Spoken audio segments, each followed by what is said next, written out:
Joy, kailan ka nagiging masaya? Pagkasama ko ang mga mahal ko sa buhay, siyempre yan, even na yung family, di ba? Siyempre yung boyfriend ko, mga kaibigan ko, yan. At siyempre, masaya tayo kapag alam natin na naririnig niya tayo eh. Naririnig naman niya tayo talaga lagi. Pero, di ba, he is just a prayer away. So, every time na mag-pray tayo, tapos yung ipinagdadasal natin, nagkakaroon ng kasagutan. Diba? Masaya tayo nun. Actually, yung pang-araw-araw, dapat masaya nga tayo kasi pag gising mo pa lang, di ba, biyaya na yun eh. Yung pagmulat mo pa lang, di ba, dahil hindi lahat namumulat pa, di ba? So, the mere fact na nagigising pa tayo, di ba, may bagong umaga pa, dapat masaya na tayo nun. Meron pa tayong pagkakataon para gawin yung mga dapat natin gawin. Okay, kailan ka naman nagiging malungkot? Kailan ako nagiging malungkot? Siguro tuwing merong may karamdaman sa amin, sa pamilya. Merong mga nasasaktan sa mga kaibigan ko. Yung alam kong nadedehado. Yun. Nagiging malungkot tayo dun, di ba? Hindi lang puro pag ako ang nasakta, kundi yung pati yung mga malapit sa puso natin nasasaktan, gano'n. Malungkot tayo pa yun. Okay. Miss Choi, bago tayo magtapos sa panayam na to, bibigyan kita ng pagkakataon na imbitahan muli ang ating mga Kapilipino kung ano-ano ang iyong mga social media account and syempre at ang inyong mga kanta na napapakinggan at mapapakinggan sa lahat ng digital platform. Okay, mga kakwentong Pilipino, ako po si Choi Zablan na nag-i-invite po sa inyo na sana ay tangkilikin ang aking mga album. Yung una po ay ang Choice Cuts Volume 1 and then yung isa po ay Misa Amare. Yung Choice Cuts Volume 1 po, mostly po love songs po ang mga awitin doon. Yung Misa Amare naman po ay mga awiting pang-misa. Roman Catholic Mass repertoire. At kung gusto niyo pong mapakinggan yung iba kong mga awitin, nasa Spotify po siya, nasa YouTube, ang akin pong username sa YouTube is Choyzy, CHOYZEE. And then sa Facebook naman po, matatagpuan niyo po ang aking page, Choice Cuts. Miss Choi, kapag binigyan ka ba ng pagkakataon na makausap ang 15 taong gulang na version mo, sa tingin mo, ano kaya ang sasabihin niya sa iyo ngayon? Sabihin ng younger self ko sa akin. Siguro sasabihin niya, congratulations! Parang hindi ko akalain na malalagay ka sa ganyang estado. And actually ito talaga lagi ko sinasabi na as a songwriter, wala ako dito kung hindi dahil kay Boss Rani Ringo. Kasi siya talaga yung nagbigay sa akin ng break sa Madhouse Music. Ano ang nais mong sabihin sa sarili mo ngayon? Joy, sige pa, push mo. Huwag kang titigil. Sige pa, tuloy mo lang. You are on the right track. Ano ang nais mong sabihin sa mga kapatid mo, lalong-lalo na sa lumalaban para sa inyo, ang inyong tatay? Sa family ko, syempre, ang lagi ko namang wish sa family ko is dalawa lang yan, safety and good health. Kasi pag meron ka nun, madali na yung joy, di ba? Yung prosperity. Basta yung dalawang yun intact sa family ko. Masaya na kami. Siyempre, hindi ako pwedeng magtapos dahil ang pag-uusap natin, ito ay nangyayari sa buwan ng mga puso. Ano ang nais mong sabihin sa special someone? Special someone ko, syempre, alam mo naman na mahal na mahal kita, di ba? Ikaw ang aking inspirasyon sa pang-araw-araw, di ba? At I know na in due time, tutupad natin lahat ng ating mga pangarap. Ayun. Mm. Miss Choi, bago ako magtapos, may mga ilang mapangahas na tanong ako para sa inyo. Dahil nakilala tayo bilang isang mapangahas, kung magtanong, may mga ilang ibabato ako sa iyong tanong. Okay? Una, minsan ba sa buhay mo, may nag-traitor sa iyong kaibigan?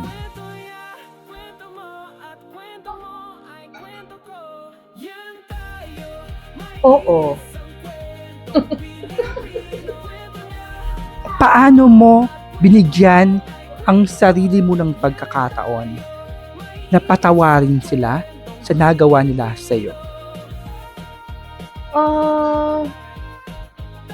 Sige, yung traitor, hindi naman yung tipo mga pampelikula na traitor, di ba? Siguro sa akin yung traitor, yung tiwala na wala. Parang ganon. Not necessarily yung mga parang crime, ganyan. Yung mawala yung tiwala. Paano ko sila napatawad? Through through prayers. And yung pagpapatawad kasi medyo, actually hanggang ngayon in the process pa rin ito. Siguro kasi nga pagtiwala yung nawala, mahirap talaga eh. Mahirap natin ipilit. So, dun sa mga mangilan-ngilan lang naman, hindi naman sinabing marami sila. So, sa mga yon, admittedly, in the process pa rin ako na sa ganong stage na forgiveness. Hindi pa totally, but masasabi ko na okay na ako. Diba? Makita ko man yung kung sino man yung mga yun, I'm okay, diba? Pero hindi ko masasabi na pwede ko silang papasukin ulit sa buhay ko. Okay na yun na yung forgiveness is still in the process, hindi man totally, but I'm okay kung makaharap ko sila, hindi na lang katulad dati. Kumbaga, no, ang kayang maibigay sa kanila ay ang civil na pakikisama dahil nandoon tayo sa level na tao sa tao. Diba? Pero hindi na maibabalik yung dati. Diba? Ito, Miss Choi, ikalawang mapangahas na tanong. Sa lahat ng mga taong minahal mo, especially romantic relationship, nagsisi ka ba na minahal mo sila? Oo, merong iba. Pero actually, looking back, kung hindi nangyari yun, hindi ko ma-achieve yung lesson doon sa experience na yun. Pero syempre, di ba, tao lang tayo. Kung pwede lang, dapat din eh. Hindi ka na sana umiyak, di ba? Pero kailangan natin pagdaanan yun para meron tayong matutunan. Okay, pangatlong mapangahas na tanong, Miss Choi, sa pamantayan ng pagiging tao sa mundo. Base sa kung ano ang iniuutos ng Diyos sa atin dito sa mundo. Maituturing mo ba ang sarili mo na isang mabuting alagad ng Diyos? Mabuti pero hindi perfecto. Mabuti sa tingin ko naman, mabuti naman ako. Hindi ko nasasabihin kung bakit mabuti. Pero hindi ako perfecto. Hindi rin ako yung sobrang santa. Hindi ako. Pero kung sa mabuti, I think mabuti naman akong tao. Miss Choi, mapangahas na tanong, minsan ba naging matigas ang kalooban mo sa inyong pamilya? Nagkaroon ng ganun, pero syempre, by His grace, naghihilom. Ang importante, may paghilom. Yes. Diba? Ang paghilom na buo yung paniniwala na pamilya ay pamilya. Ito ang huling mapangahas na tanong ko para sa iyo, Miss Choi. Dahil mapangahas. Oo. Sa mundo ng musika, natatakot ka ba na hindi maranasan ang isang kumikinang na bituin? Hindi ako natatakot. Kasi nga from the start, hindi ko na maakalain lalagay ako sa ganitong sitwasyon. Hindi ko naisip na maririnig ko pa yung mga awitin ko. Mm. There was a time talaga ayoko na. Parang, wala naman to. Ano ba itong ginagawa ko? Wala naman mangyayari dito. Hindi ko akalain na maririnig ko unti-unti yung mga likha ko na ganito pala yung tunog. Alam mo yung nung narinig ko the first time na ganito yung nasa utak ko. Hindi ko lang maitugtog. Pero ito yung nasa utak ko. Ang ganda pala, sabi mo gano'n. Pero hindi ako natatakot hindi ako sumito. Hindi ako natatakot sumito. Basta ang gusto ko lang, magawa ko yung mga songs ko, maiparinig ko, ma-produce ko, fine. Choy, natutulog ba ang Diyos? Hindi. Kasi kung natutulog ang Diyos, baka yung ibang dasal ko hindi niya narinig.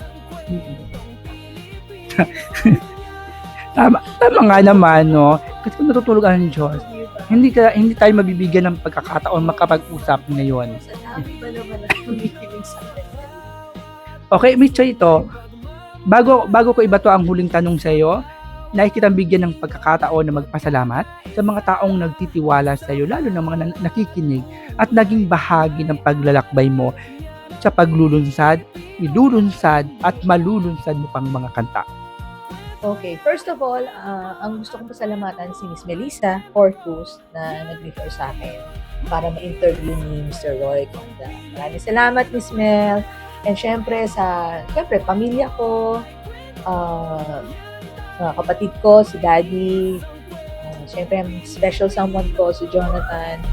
Ang aking Madhouse and di masyadong late night show family, si Boss Rani, si Clumsy, si Miss Imo, si Daddy H, Mommy H, at sa lahat pa ng aming pamilya dyan sa di masyadong late night show, alam niyo na ako sino-sino kayo. Mahal na mahal ko kayo, yung inyong suporta.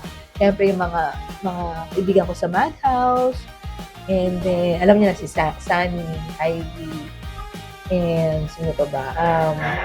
Ang aking choir, Ars Cantica Ansam, ang dati kong choir, ang Voice of Peace, ang aking Lady BFF, si Gigi, tapos sila Ate Tetay, yung mga laging sumusuporta sa aking musika.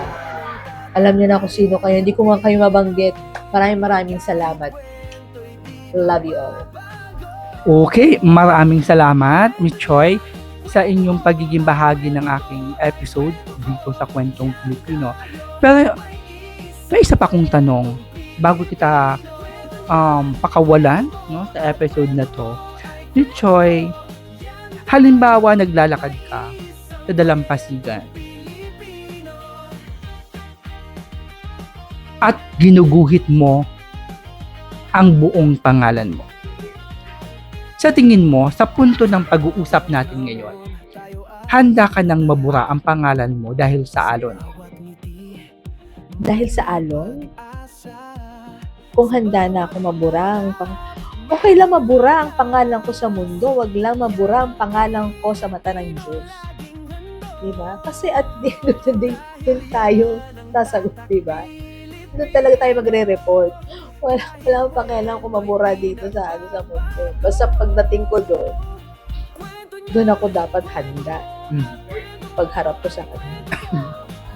Kumbaga, no, pag tinanong ka ni San Pedro, ano ang pangalan mo? O, diba? Choy Zablan. At nakita niya, nandun ka. Oo, dapat nandun sa listahan. Yun ang importante. Yun po ang mahalaga, no? Miss Choy, salamat. Thank you rin, Roy. Parangalan po sa Kwentong Pilipino na ipagkatiwala nyo ang ilang mga kwento ng buhay mo, especially ang mga kwento ng musika mo. And sana, and good luck, congratulations sa bago mong mga ilulunsad na kanta na mapapakinggan po sa publiko sa mga darating na panahon. Mr. May mga nais ka pa bang ihabol bago tayo tuluyang isara ang episode na to?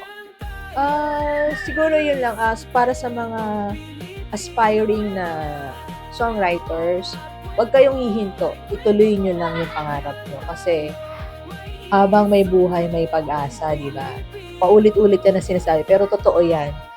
Isipin nyo na lang ako, 12 years old pa lang ako, sumusulat na ako ng mga awitin. Kung huminto ako, wala ako ngayon sa kinalalagyan ko ngayon. So, kayo lahat na nag-aspire bilang music artist, songwriter, singer-songwriters, wag na wag kayong hihinto. Ituloy nyo hanggang sa maabot nyo yung pangarap.